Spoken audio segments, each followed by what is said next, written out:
Ladies and gentlemen, analysts and associates, welcome to your Managing Director Secretary's favorite podcast, the Big Swinging Dex Podcast by Litquidity and Moran. This is not financial advice. You'd be a bottom bucket analyst to make investment decisions based on what is discussed on this show. Welcome back to Big Swinging Dex. Lit, as always, how are you? We have to start the podcast off that way. What's going on? Yeah, I just coming back from the Super Bowl probably a week after and still feeling it. Interesting you didn't take your first employee there, huh? The perks here suck. Yeah, you know, it's the privileges of knowing some people, you know? I get it. You know, it's kind of the executive privileges, but how was it? Yeah, it was good. We'll try to get you out there next year. So today's episode is a really important one for all our shareholders out there because this is going to be the one and the official podcast on Wall Street compensation for 2021. So everyone's bonuses that just came out, or if you're Nomura, they're going to be coming out next month in March, which sucks for you guys. So we have no Nomura bonus data points on this. But anyway, you know, every year kind of numbers get passed around on Wall Street Oasis, various other newsletters, you know, pass around numbers, which is always interesting to look at because as a former banker, you kind of notice numbers that don't make any sense on a majority of these things. And so for me now that we are doing this full time, I think we owe it to our shareholders, to the community, to really provide an accurate data set of what kind of numbers are for all of the junior ranges, but also whenever we get some senior ones, we throw that in there too. Yeah, and we're manipulating the data right. We got Carl scrubbing, got him fact checked. Well, let's be honest, Lit. You know, so my boss and I, we're in a little bit of a scuffle right now. We threw hands earlier today at the Equinox when we saw each other, but me and Carl have been grinding nonstop, right? And like for your boy, maybe I haven't touched Excel in a while, right? So maybe things take a little bit longer for me than they would back in the day. But I mean, I was more of a PowerPoint guy back in the day anyway. So post MBA, yeah. I don't even say that I have an MBA, honestly, to people because I don't like that connotation. We got to destigmatize post-MBA associates. Post-MBA associates are like really bad at their job, and I totally agree with the entire characteristic of it.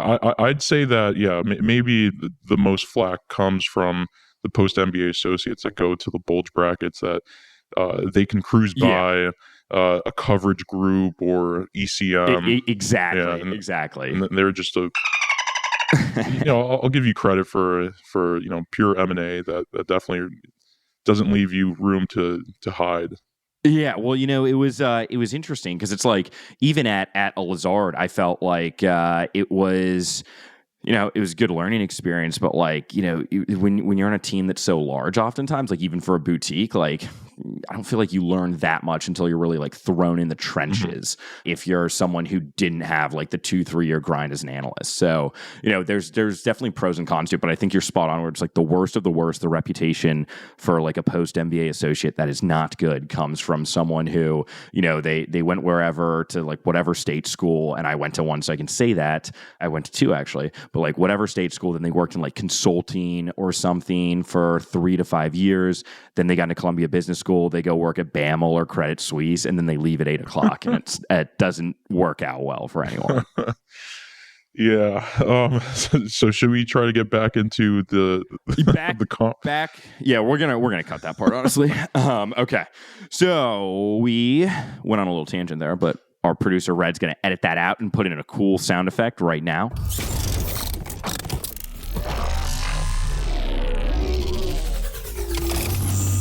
And so rolling back into the salary section, look, I think this year has been something that's been super fascinating to kind of watch at a high level because everyone's pay at the junior level has gone up in terms of the bonus, mm-hmm. right? And a lot of the reason why that happened is because of you and the initial reporting of the GS13 survey, right? Yeah. I try to say that it was by chance, really, right? Like I got this survey last year in March. It hit the inbox, anonymous, like burner accounts. It was probably like 2 or 3 of them just like said, yo, check this out. And I thought it was hysterical when I first saw it. Like, in Goldman Sachs PowerPoint formatting, just complaining and like charts and tables about shit that like looked exactly like a meme I would do. Yeah. Like I posted it because I knew this was going to be hysterical. And did you know it was real? Yeah, like the people were saying, hey, like this is something that's going on around internally, and analysts put it together. And fast forward to a few weeks after it was posted and went viral and picked up by like all the media, like CNBC, Bloomberg, CNN, etc. Now it's the GS13, and they're the ones that the infamous. Yeah. It's been the catalyst. I think it's safe to say that it's been the catalyst that's led to this broad sweeping change of pay increase. But like we talked about on our mental health episode, not really that much of a lifestyle increase. And one of the interesting things we're going to get into in this is comments that people have left on their insights, because just rolling through a bunch of numbers, sometimes it's hard to like process that while listening. And I think we'll give kind of general overall feelings from people at these banks. We're going to be releasing this whole data set at some point in the very near future. So if you don't already subscribe to ExecSum, go subscribe now so that you can have access to that when we send it out to all of our shareholders for ExecSum. I'm going to call it shareholders for ExecSum, whatever, subscribers, whatever the word is. The summies. Or the cummies. The cummies. Our cummies. Yes, that's what we're calling them. ExecCum, the cummies.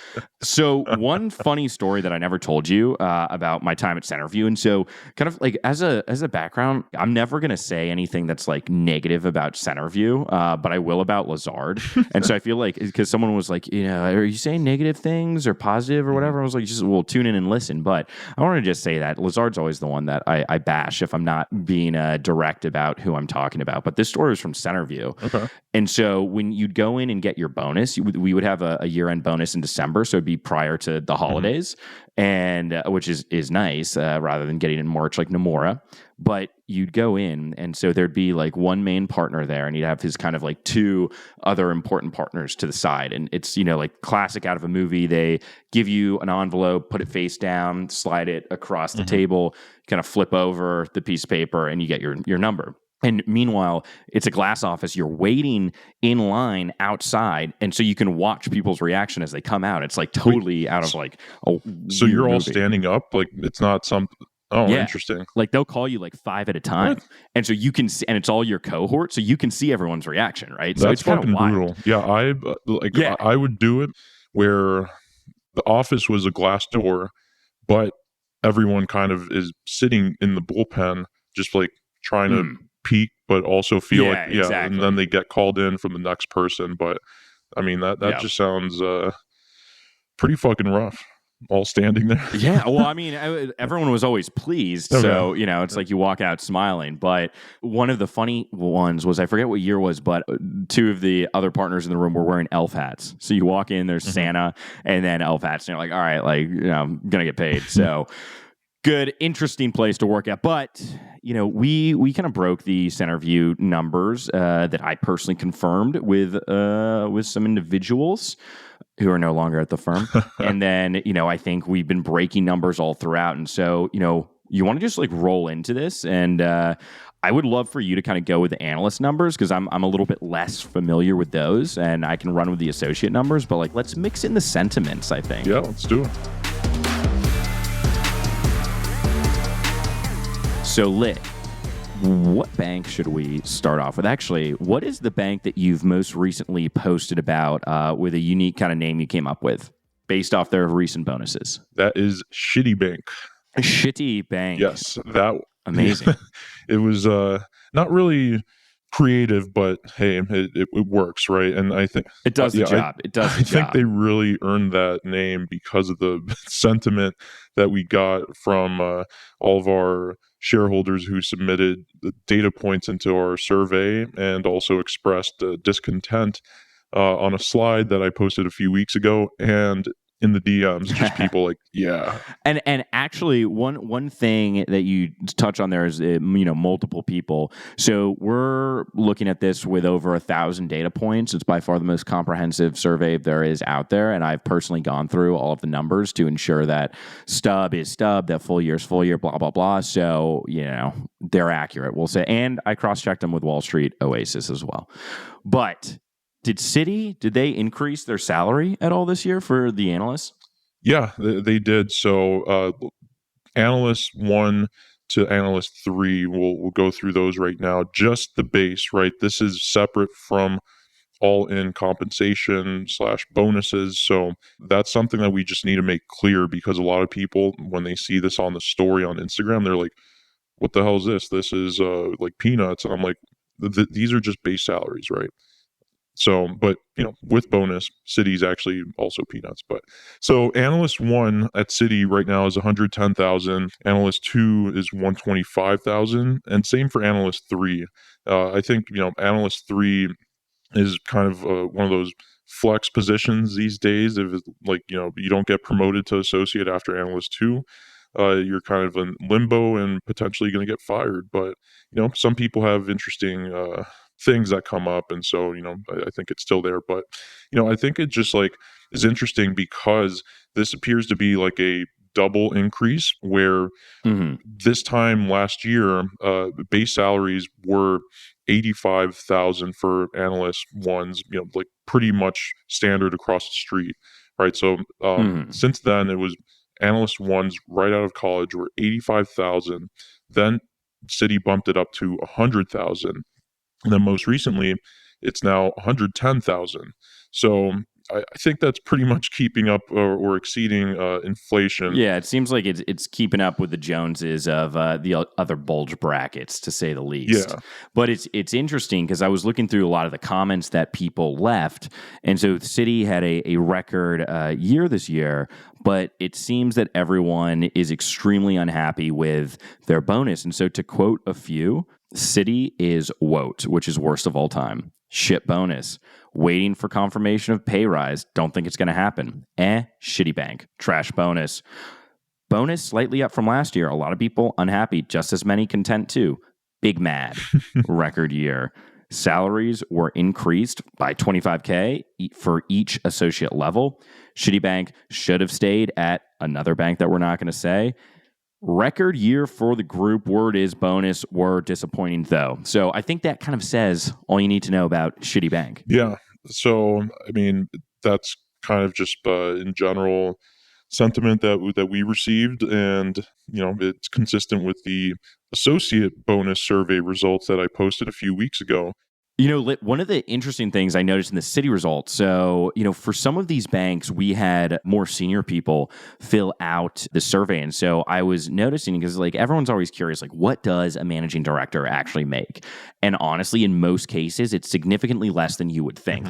I know, for example, Sage Kelly was making $7 million when he was head of Jefferies prior to his incident with the public divorce, which if you have not read the divorce filing for that, oh my God, you're in for an absolute treat. And I don't know how Netflix hasn't made that into something. Maybe that's something we're working on. Who knows?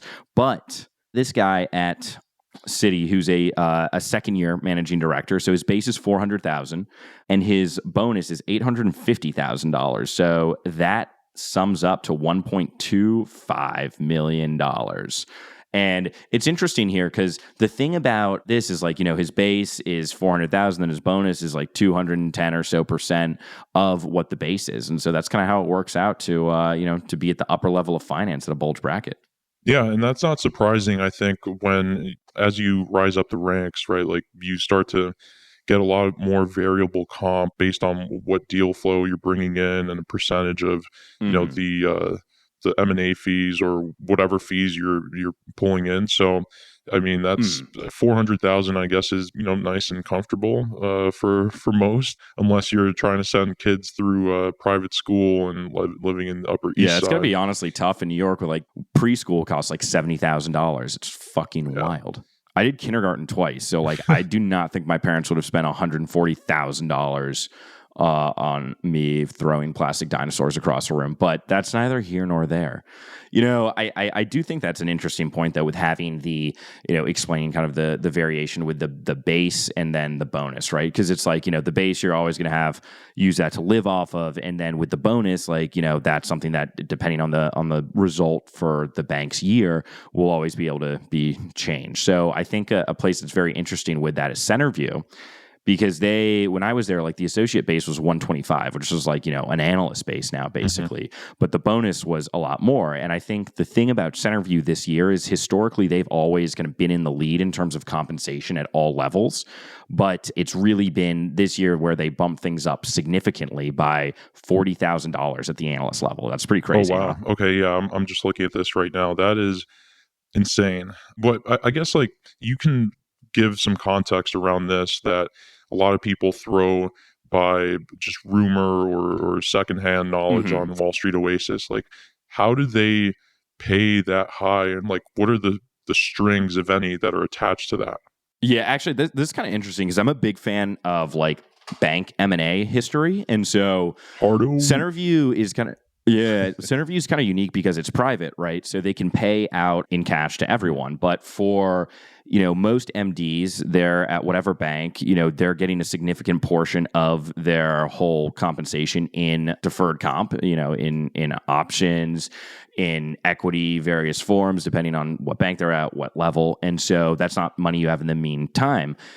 So for Centerview, they can pretty much lure everyone over saying, hey, we'll pay you a percentage of your deal fees, which doesn't happen at most places, and come over and we'll pay that all in cash. And so that kind of trickles down because like all you have, for your expenses are like T&A and then, just like office lease, like various other things. Like it's a very low cost business, And I think like, the founders of the firm made a very conscious decision to pay people, well above what others are paid in a way to compensate them, make everyone happy and create a different culture. I think they did. But this stuff's like wild, dude. So $40,000 increase for the analysts at all levels, right? So going from 90,000 base to 130,000. And then the stub for that is 75,000. So like you're making a significant amount of money with that stub. And then at the, like, let's call analyst 3 level as an example, that went from 110 to 150 base, $205,000 for the median bonus. So you're racking in slightly north of $350,000 as a 25-year-old. No fucking way.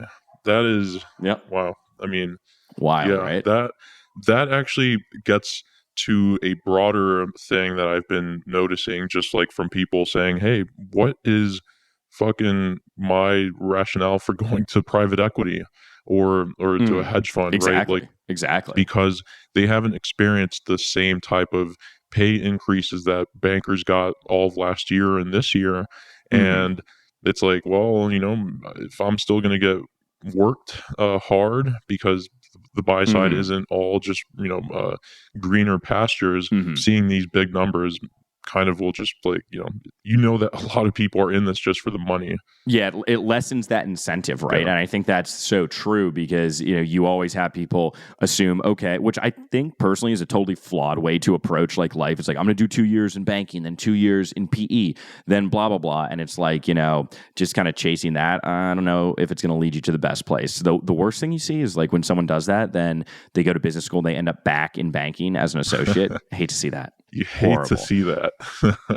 But so going, just adding 2 more data points to Centerview. So there was an associate who got paid all in, 3rd-year associate. So, let's say if this guy was A to A, so they would be, 29, 800,000, which is wild because that's like more than directors at like Deutsche Bank.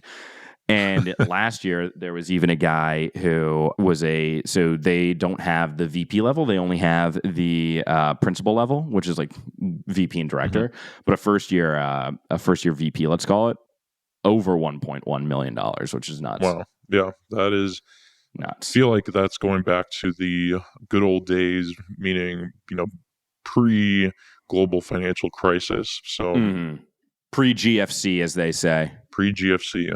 And it's interesting because at Centerview, when I was there, a lot of people were coming over from Goldman for the pay. And Goldman's always been known as having this Goldman discount, right? And it's kind of the idea that because of the name, you'll work there and be happy that you do and be willing to take a little bit of a discount. And I think that they started seeing attrition overall over the past few years. And that really led them to increase their pay for the first time in a while. And so they raised the analyst base salaries as well as a few other things, right? Yeah. And funny enough, last year, Goldman was one of the last holdouts, from all the increases. Right when that analyst survey came out, I think it was Jeffries, so shout out to Rich Handler who with the Peloton, got the Pelotons out there for the analyst as like a thank you, which the pay increases didn't really start at the base level at first. It was like a couple of banks followed suit, just giving like these one-time bonuses as a thank you to their teams. But then after like just continued memeing and just general discontent from the junior ranks, that ended up in actual salary bumps for employees. So then, like all the major banks were increasing pay at the analyst and associate levels and some at the VP level. But then Goldman was sort of at the end, and the whole joke last year was that they were giving fruit baskets to their employees, which, I'd rather have a Peloton than a fruit basket. But Peloton? You say Peloton. I've noticed that. Peloton? Well, there's the people that say Peloton, and it's like, I'm not one of those people. Actually, you want to hear something funny, kind of a tangent?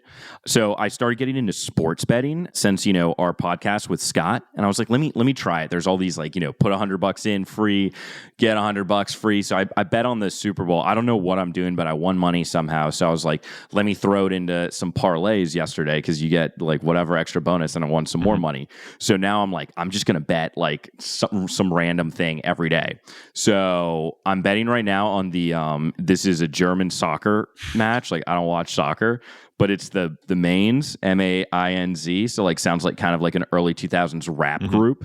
And then the Leverkusen. And dude, I don't know what the hell either are. I think I bet that the Leverkusens go. I'm a big Levs fan. I don't know if anyone's out there who's a Levs fan, please don't murder me for butchering this one. So I think the Levs are going to win 2-0 is what I bet on. But anyway, that's me mispronouncing stuff.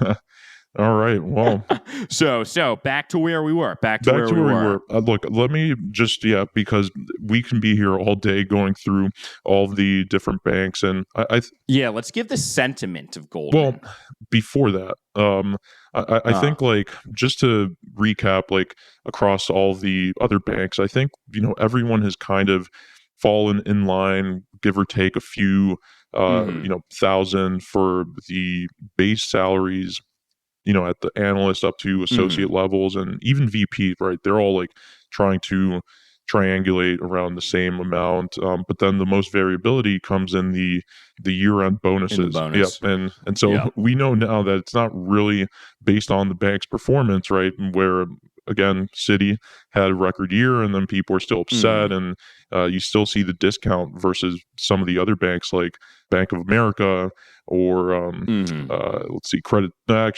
Suisse also had a bad one, so the analysts are down bad. Yeah, they had a really bad. You talk about bad years. Shout out to Bill Huang for bringing down. They had to ruin it for everyone. One man just fucked the entire bank. But yeah, I mean, it's funny though, because it was like everyone, was working more, right? Everyone was busier. M&A was at record level highs. Yet some people are super pleased with their bonuses, which is like Centerview as an example. Some people were not pleased, which is Citi. And, I think it's very interesting to kind of see, because I'm sure you'll be able to look at kind of the retention, or rather deflection, if you will, the deflection rates from the places that didn't pay well. Yeah. So just one other observation by scrolling through all this data, which again we will make available to our shareholders and exec cummies, is that the elite boutiques, to no surprise, just pay. They pay more. But you don't have like a back office, dude. Yeah. I remember when I was an intern at Credit Suisse, I'd send so much stuff to the India team or the Poland team, depending on what time it was. And Centerview, no team, and it's like, well, this is going to look bad. Yeah. And so, I mean, that just like goes to show you that it's, like the elite boutique. It's really Wall Street is run off of and supported by Poland and India back offices. Thank you. Let's insert a round of applause.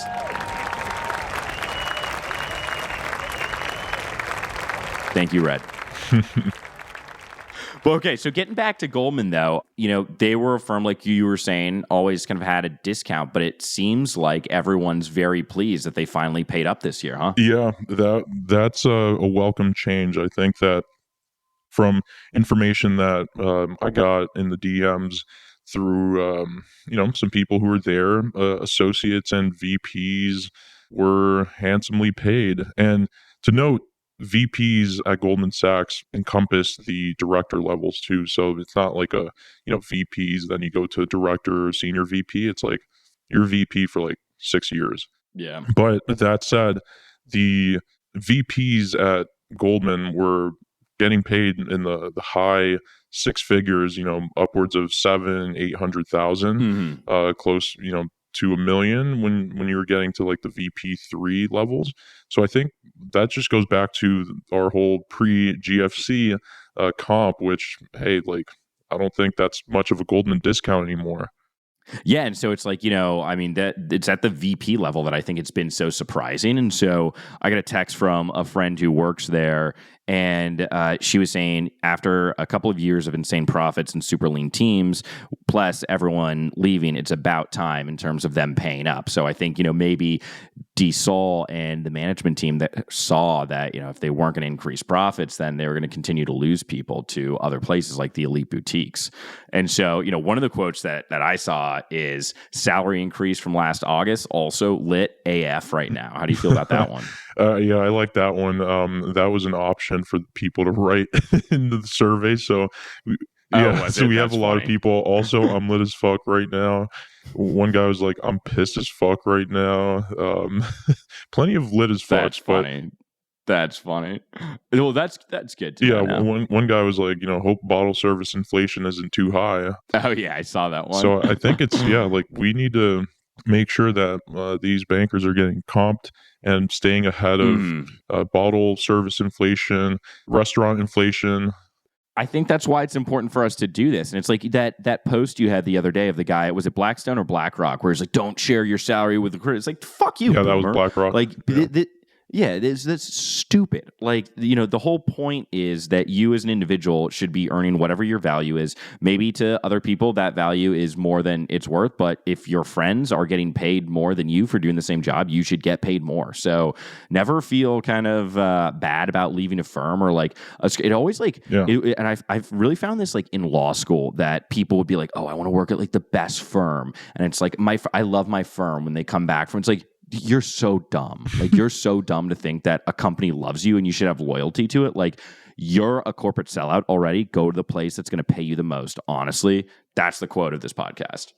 Yeah. And so I think that the pay transparency is just like something that's necessary, right? Like back in the day when I was an analyst, you'd just get information from, oh, my buddy at so-and-so bank got this and whatever. And like, no one was really putting all this together and being able to compare side to side. Like, you would definitely get some surveys from headhunters or Wall Street Oasis or whatever. But I think like now everyone's on social media, everyone's seeing it in real time, and you can't really hide the fact that there is a discount or there's someone who's an outlier that's just paying so much more.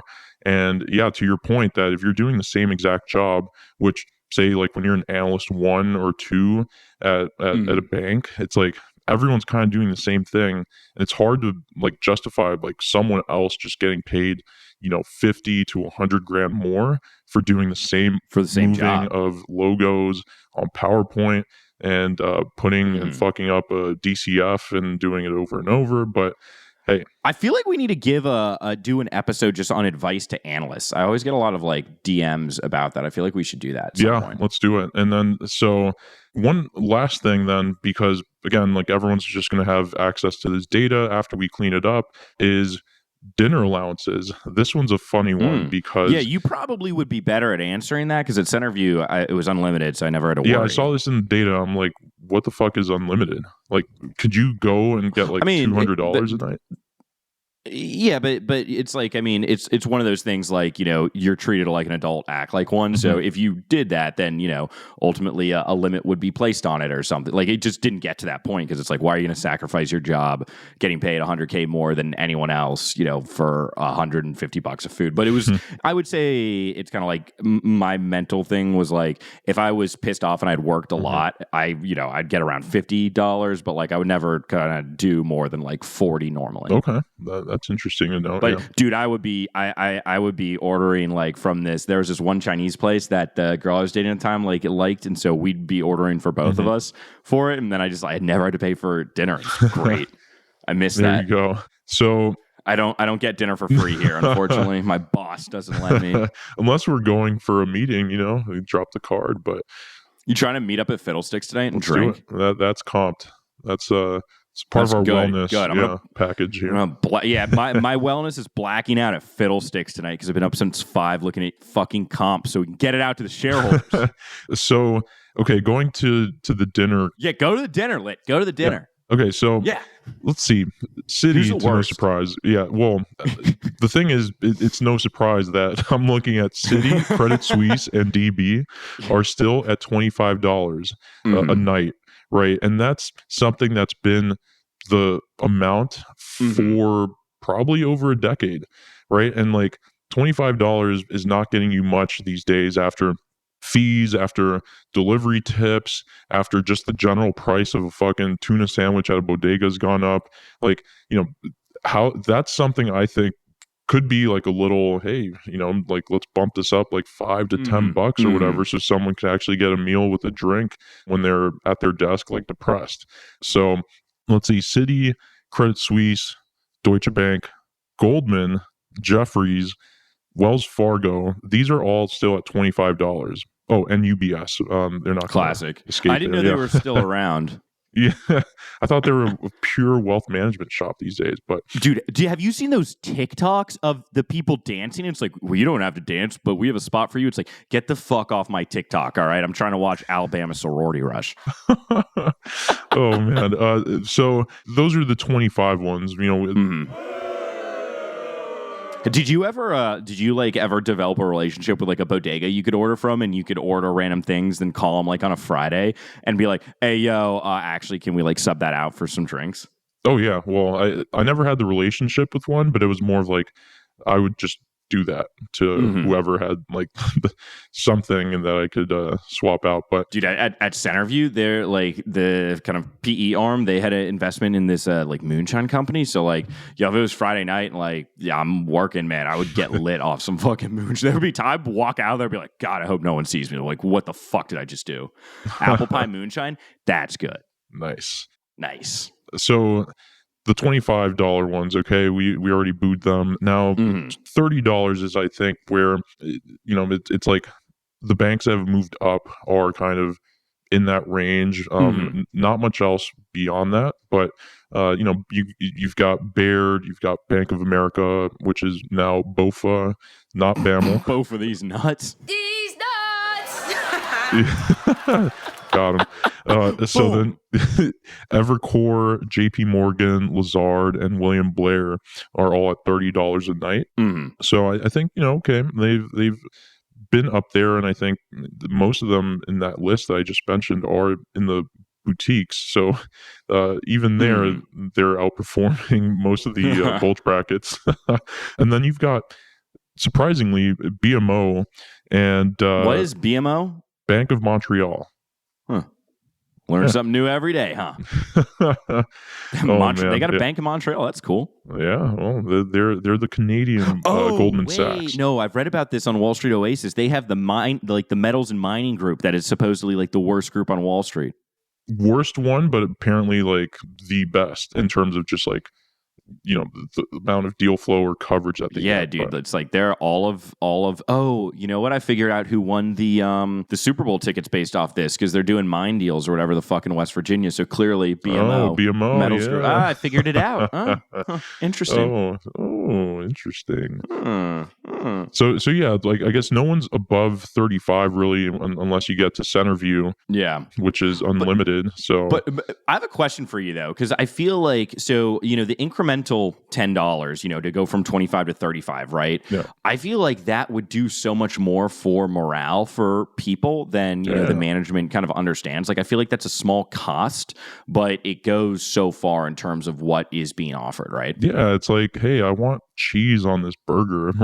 Yeah, you know what we should do? Yeah.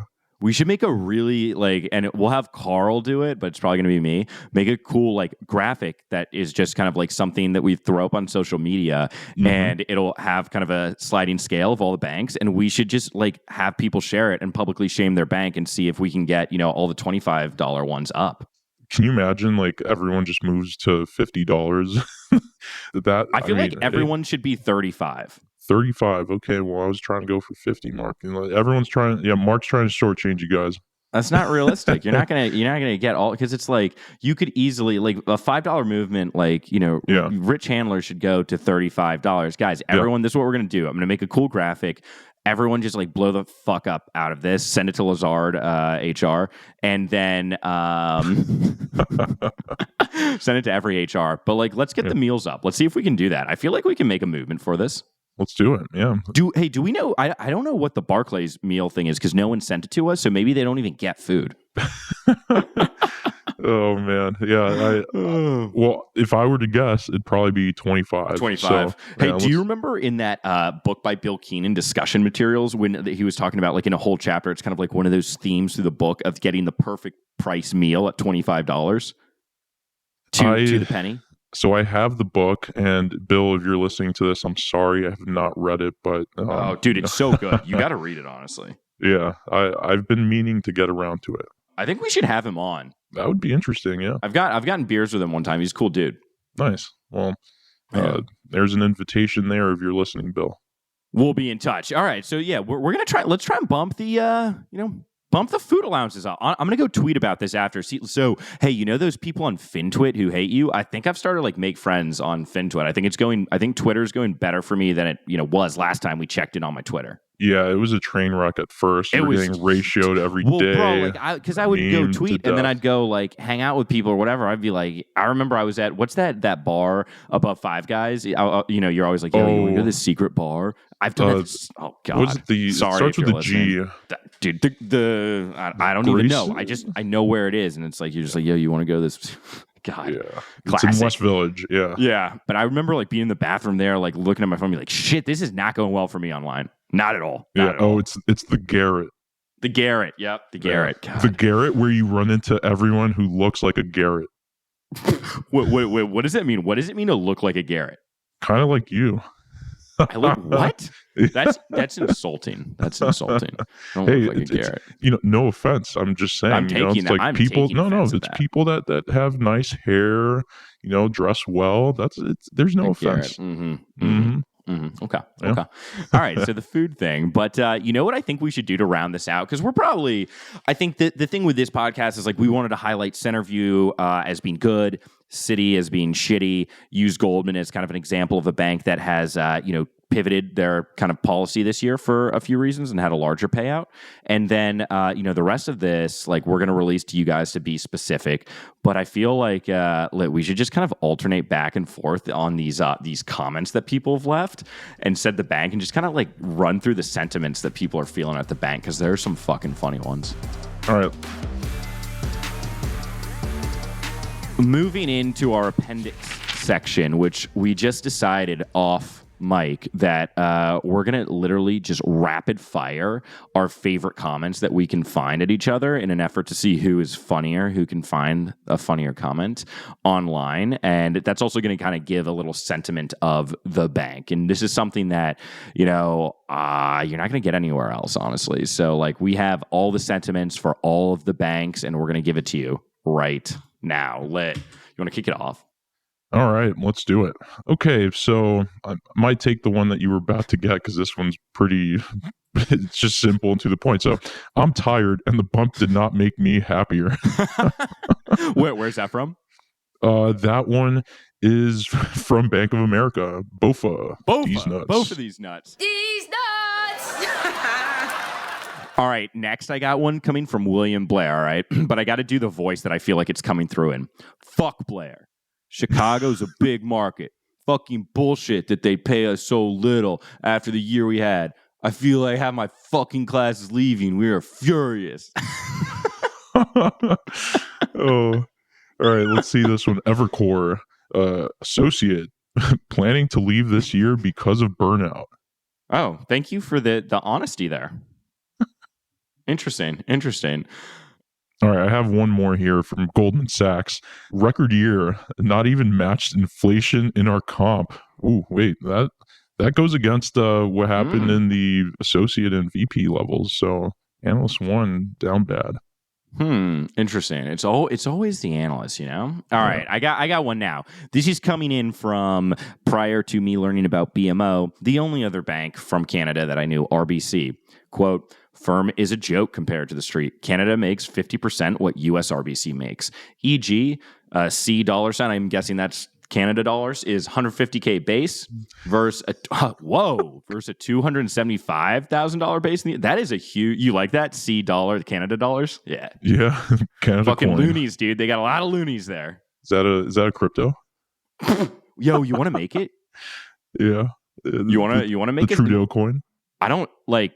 This is a politically neutral podcast. I don't know if we want to get into what's going on up there with Justin Trudeau. All right, so he wears an IWC watch, by the way, if anyone was wondering. He looks like a hardo, but okay. So let's get to Morgan Stanley. Keep it going. Let's roll. All right, Morgan Stanley HR messed up this year. All associates are unhappy. I'm the top ranking performance. Top ranked performer. Yeah, but bottom ranking bonus relative to the street. That is not good. All right, Mr. Rolling to London. RBC again. Quote, LOL, fuck this. Below street pay, no COVID bonus. Hyped up for months now how we 3-time budget and then they pay regular ass bonuses while we work twice as hard since had to hit the escape sign to make this since half our bank quit. We did get $25 Starbucks gift cards though. Oh no. Why even give it at that point? Yeah, that's just a slap in the face if you're that hurts. If you're a banker. Yeah. That hurts. Raymond James checking in. Tampa Bay checking in. Comment WEN PE.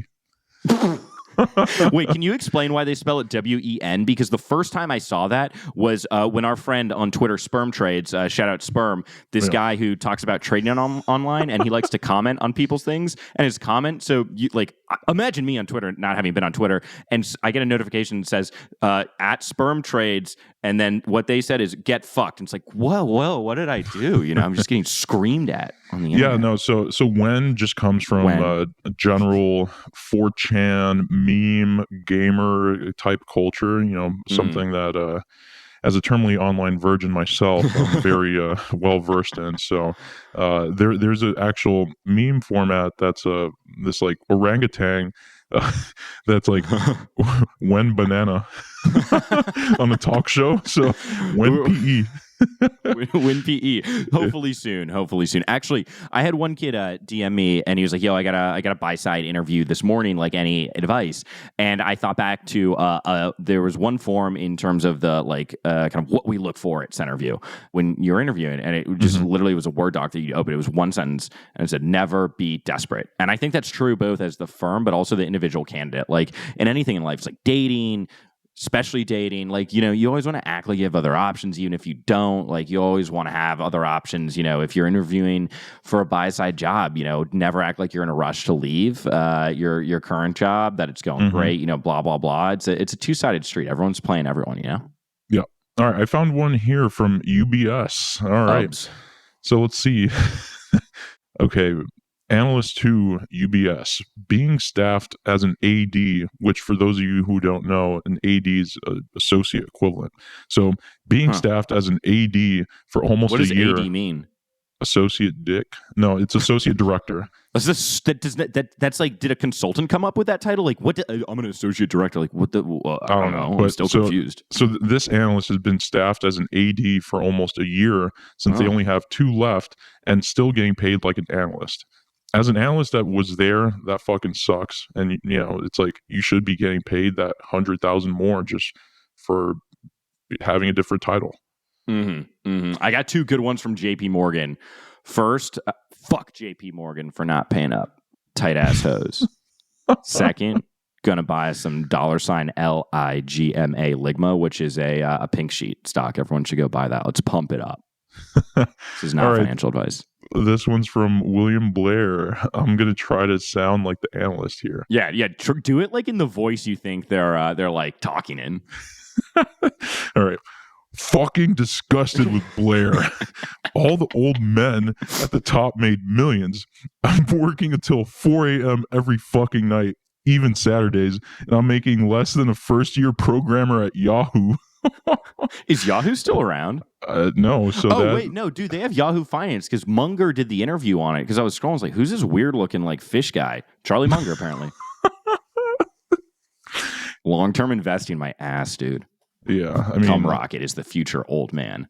Yeah, the future's now, boomer. Fucking Munger, boomer. dude. All right. Anyways, focus. Okay. Let's go to Evercore. EVR Def Pushing P. Can I ask a question? What is Pushing P?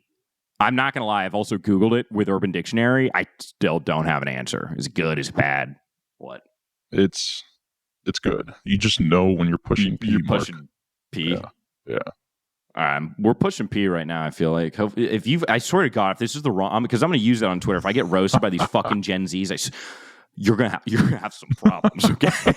All right. Can we get a little pushing P? Pushing P. Yeah. Here? Is that? Yeah. Like we'll get a soundbite in there. All right. I'll probably embarrass myself on the internet. Let's do it. Due to the fact that Mark and Lit have not obtained a license to use the copyrighted material, we will not be playing the aforementioned song. Some dude comment like, "Is it Forex?" It's like, bro, we're not talking about Forex in this. How did DB do this year?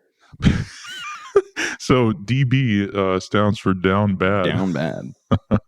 So I think that's just we don't have to go into that one because fair enough. They're already down bad. They moved their headquarters though. They used to be downtown, like by Goldman, and now they're up in Columbus Circle. Yeah, now it's the Deutsche Bank Center. So really? Coming up on the world, yeah. Oh, interesting. That's cool. Okay, so let's see. Credit Suisse top performers get paid well from someone who's at the VP level, but for associates, their comments are dog shit. Horrible bonuses, seems to be the worst on the street, and then crap.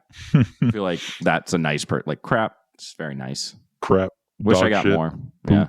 Dog shit. Like horrible bonuses seems to be the worst on the street. Like that dude definitely like had like, dip in his mouth and like, bad, tough day while he's saying that in my head. Anyway. Yeah, I love these one words one. Just one guy's Credit Agricole fully cranked. Credit Agricole? Are they agriculture bank? What are they? I don't know, but when the Farmers two comments Only we is have trying to sell itself to Christian Mingle, the deal's advised by Credit Agricole.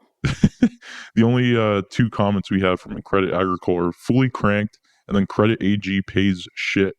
So, all right. So I think we've pretty much covered general sentiment, right? Like there are people that have in general been paid well, but I think like, the most telling is just how consistent, and no matter how well you do get paid, people think that, they deserve more, which I think, hey, like, I think they should, especially when all the shit goes to the top. Exactly. So you know what? I think in conclusion, Lit, let's fucking we're gonna get all of this stuff out, all the data points to the followers of exec sum, the cums, as we call them now, very shortly. And then I think let's also throw some stuff out there about the dinner allowances to see if we can increase. I feel like that'd be kind of cool. Everyone's going back to the office. Let's have a massive push from the shareholders and just everyone start going wild, sending to your HR, being like, we are literally being undervalued compared to our peers. $35. Boom. Q2 project is getting those dinner allowances up. Let's do it. All right, guys. It's been great. Lit, any last words of inspiration for our shareholders moving into this Tuesday, if you're listening when it comes out? WEN PE. WEN PE. And with that, actually, we'll title it WEN PE. And that's it. That's a wrap.